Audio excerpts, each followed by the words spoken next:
بسم اللہ الرحمن الرحیم۔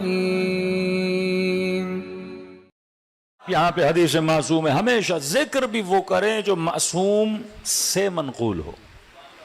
آج 100 لوگ ذکر بتانے والے، فلاں پڑھو یہ ہو جائے گا، یہ پڑھو، لیکن ڈائریکٹ اگر معصوم کچھ ہمیں سکھا رہے ہیں، بتا رہے ہیں، اس کو ہم اپنی زندگی کے لیے کیا بنا دیں؟ اسلوب بنا دیں، تاکہ ہماری زندگیوں میں نعمت بھی آئے، برکت بھی آئے۔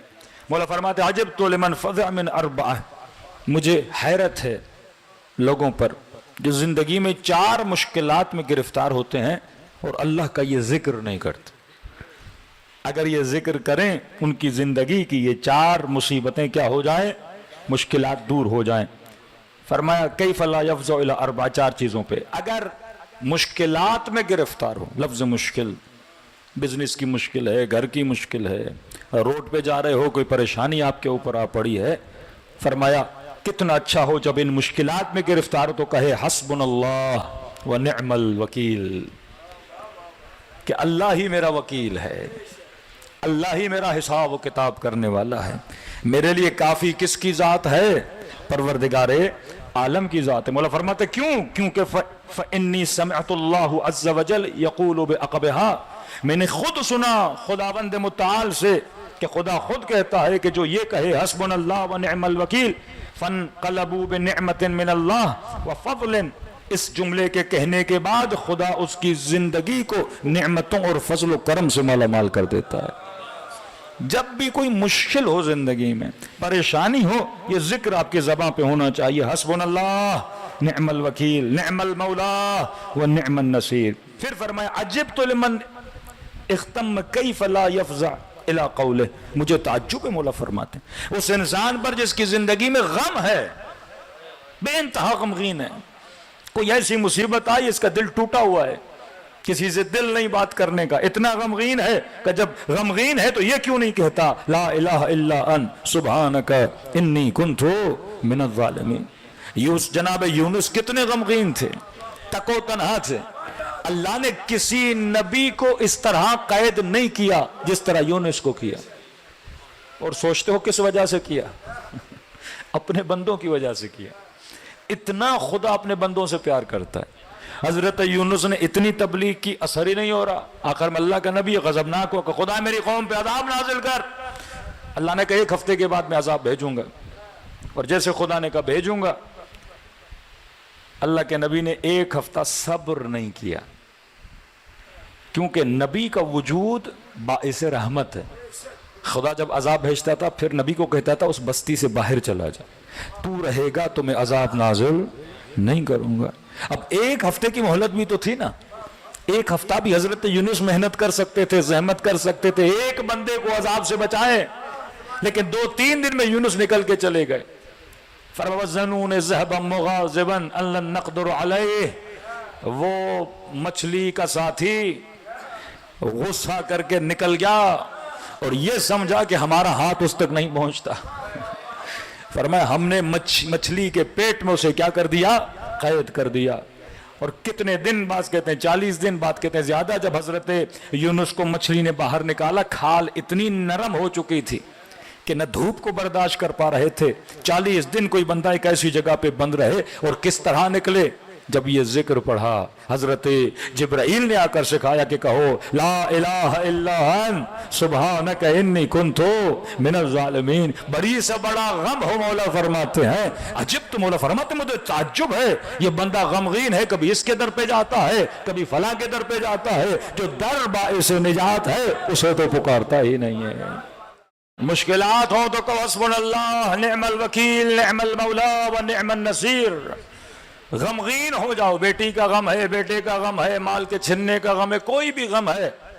بعض میں ہے 7 مرتبہ آیت اللہ قاضی تو اپنے شاگردوں کو جو علم عرفان سیکھتے تھے کہتے تھے ہر نماز کے بعد سجدے میں جا کے کم از کم 700 مرتبہ، ہاں زیادہ نہیں، 100 مرتبہ، اور اس کے فوائد ہیں، وہ ٹاپک موضوع نہیں ہے، بہت زیادہ ذکر کے فوائد ہیں، انسان کہے فرمایا فإنی سمعت، کیونکہ میں نے خدا سے سنا بقولہ فاستجبنا له ونجیناہ من الغم، جب یونس نے یہ کہا تو خدا کہتا ہے ہم نے اجابت بھی کی اور یونس کو اس غم سے کیا کر دیا؟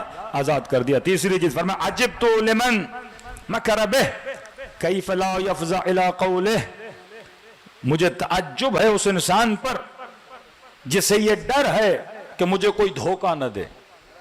آپ بزنس کی ڈیل کر رہے ہیں، آپ کو نہیں پتا بندہ صحیح ہے نہیں ہے، آپ بیٹی کا رشتہ کروا رہے ہیں، آپ کو نہیں پتا لڑکا صحیح ہے نہیں ہے، ریسرچ کر دی، پھر بھی آپ پریشان ہو کہیں مجھے دھوکہ دہی نہ ہو جائے، میرا مال لے کے نہ چلا جائے، کسی انسان کے ساتھ ڈیل کر رہا ہوں بزنس میں نقصان نہ ہو جائے، سفر پہ جا رہا ہوں اگلا بندہ مجھے دھوکہ نہ دے، کہیں پہ سو رہا ہوں میرے ساتھ کوئی مسئلہ نہ ہو جائے، میری جیب سے کوئی چیز نکال کے نہ لے جائے، مجھے نہیں پتا دھوکہ نہ ہو جائے۔ فرمایا عجبت لمن مکر بہ، سے پتا نہیں کہ میں دھوکے میں آؤں کہ نہیں۔ قولہ وافوض امری الی اللہ ان اللہ بصیر بالعباد، جب بھی کوئی معاملہ کرو ریسرچ کر لی لیکن اب بھی دل میں تھوڑا بہت ڈاؤٹ ہے تو فوراً جملے یہ زبان پہ لاؤ کہ خدا یہ امر میں کس کے حوالے کر رہا ہوں، یہ معاملہ کس کے حوالے کر رہا ہوں؟ تیرے حوالے کر رہا ہوں۔ فرمایا فإنی سمعت اللہ جل وتقدس یقول بعقبها فوقاه اللہ سیئاتہ، پھر میں نے اللہ سے سنا، اللہ کہتا ہے میں نے لوگوں کے معاملات کو کیا کر دیا؟ صحیح کر دیا۔ چوتھی چیز فرمایا عجب تو مجھے حیرت لمن اراد الدنیا وزینتها، جو یہ چاہتا ہے اسے دنیا بھی ملے اور دنیا کی زینتیں بھی ملیں، حلال زینتیں حرام نہیں، جو یہ چاہتا ہے مجھے دنیا بھی ملے اور دنیا کی زینتیں بھی ملے، کیف لا یفزع الی قولہ تبارک و تعالی، کیسے وہ اللہ کے اس قول کو نہیں پڑھتا ما شاء اللہ لا قوت الا باللہ، یہ ذکر کرنے سے خدا انسان کو دنیا کی نعمتوں سے مالا مال کرتا ہے۔ پھر حدیث معصوم اس کے ذیل میں فرمایا ایک بھائی امیر ایک بھائی غریب ہے، ایک مومن امیر ہے ایک مومن غریب ہے، فرمایا کسی کے بڑے گھر کو دیکھ کر اپنی چھوٹی جھوپڑیوں کو خراب نہ کیا کرو، کبھی حسد میں مبتلا نہ ہوا کرو۔ کسی کی اچھی گاڑی دیکھی، کسی کا بڑا گھر دیکھا فلاں بندہ امیر ہو گیا ہے، فلاں کو جاب میں ترقی ملی، فلاں گریڈ کا آفیسر بن گیا ہے، فرمایا جب بھی کوئی ایسی چیز تمہارے سامنے آئے تو معصوم فرماتے ہیں یہ پڑھا کرو ما شاء اللہ لا قوت الا باللہ، جب یہ ذکر کرو گے اور بغیر حسد کے کرو گے کہ خدا تم نے فلاں کو عطا کیا ہے یہ نعمت مجھے بھی عطا کر، کہ ذکر کے کرنے کے بعد خدا وہ نعمت تجھے بھی عطا کر دیتا ہے۔ کبھی کسی کو دیکھ کر حاسد نہ بنا کرو۔ تبھی امیر المومنین فرماتے ہیں کہ ہمیشہ انسان کی نگاہ کس پہ ہونی چاہیے؟ پروردگار عالم پہ ہونی چاہیے۔ امید معدن خزائن کس کی ذات ہے؟ پروردگار عالم کی ذات ہے۔ آپ زیارت جامع کبیرہ میں پڑھتے ہیں، اس میں ہم کہتے ہیں اے اہل بیت رسول، آپ میں اور اللہ میں نعمت دینے کے حوالے سے کوئی فرق نہیں ہے، جس طرح خدا عطا کرتا ہے اسی طرح آپ عطا کرتے ہیں، بس ایک فرق ہے کہ آپ اس کے معبود ہیں، وہ آپ کا خالق ہے۔ لیکن خدا نے آپ کو کیا بنایا ہے؟ معدن الخزائن بھی بنایا ہے، اللہ نے مظہر صفات بنایا ہے اہل بیت علیہ السلام کو، تو وہ جو کچھ خدا دے سکتا ہے وہی کچھ اہل بیت خدا سے لے کر ہمیں عطا کر سکتے ہیں۔ یہ فرش ادائے ابا عبداللہ الحسین ہے، دنیا چاہیے تو حسین، آخرت چاہیے تو حسین، سب کچھ اس در سے خدا انسان کو عطا کرتا ہے، لیکن مانگنے کا ہنر بھی آنا چاہیے۔ مانگا کیسے جائے؟ کچھ امام کے واقعات ہیں، کل ذکر کروں گا کیونکہ تفصیل میں جائیں گے، مصائب کا وقت کم رہ جاتا ہے۔ بہت بڑے عالم دین کہتے رسول خدا جب اسیر کرتے تھے جنگی قیدیوں کو، رحمت للعالمین تھے نا، کہتے جب پتھر مارے گئے تو رسول کا صاحب نے کہا یا رسول اللہ آپ ایک بد دعا کیوں نہیں دیتے؟ فرمایا میں وہ نبی ہوں ہی نہیں جو بد دعا تھے، میں ہمیشہ اپنی قوم کے لیے اللہ سے رحمت کی درخواست کرتا ہوں۔ فرمایا اس لیے مبعوث ہی نہیں ہوا کہ میں بد دعا تھا۔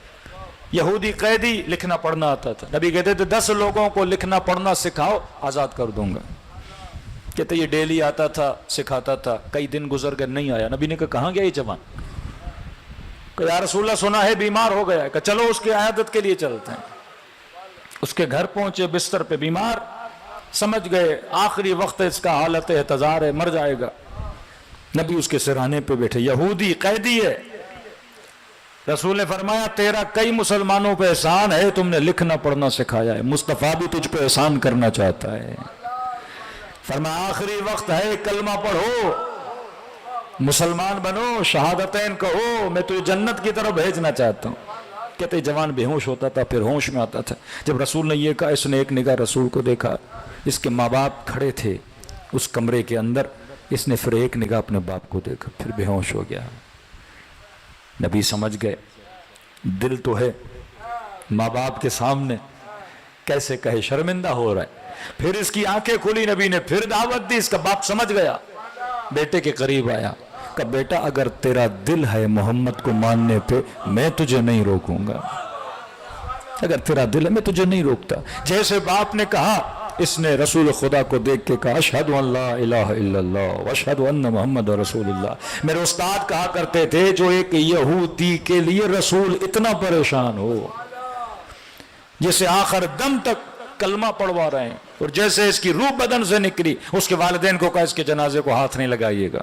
میں مسلمانوں کو بلاتا ہوں، اس کو غسل ہم خود دیں گے، کفن ہم خود دیں گے، تدفین رسول خدا نے خود کی. جو تازہ مسلمان کے لیے اتنا فکر مند ہو، کیا وہ ہمارے لیے فکر مند نہیں ہوگا؟ دعا ابو حمزہ سمالی کے جملے ہیں کہ پروردگارا اگر تو مجھے جہنم میں بھیجے گا تو میرے جہنم میں جانے سے خوش کون ہوگا؟ تیرا دشمن شیطان خوش ہوگا. لیکن اے خدا مولا فرماتے ہیں اگر تو ہمیں جنت میں بھیجے گا کون خوش ہوگا؟ تیرا نبی خوش ہوگا. تو اے خدا تو بتا تو کسے خوش کرنا چاہتا ہے، شیطان کو یا اپنے نبی کو؟ ہاں، یہ نگاہ اہل بیت کی، یہ نگاہ رسول خدا کے لیے یقیناً حضرت محمد مصطفیٰ، یقیناً ان کی بیٹی فاطمہ الزہرا سلام اللہ علیہا جو یہ فرمائے میں تب تک جنت میں نہیں جاؤں گی جب تک میرے حسین کا جنت میں نہ چلا جائے. عزادار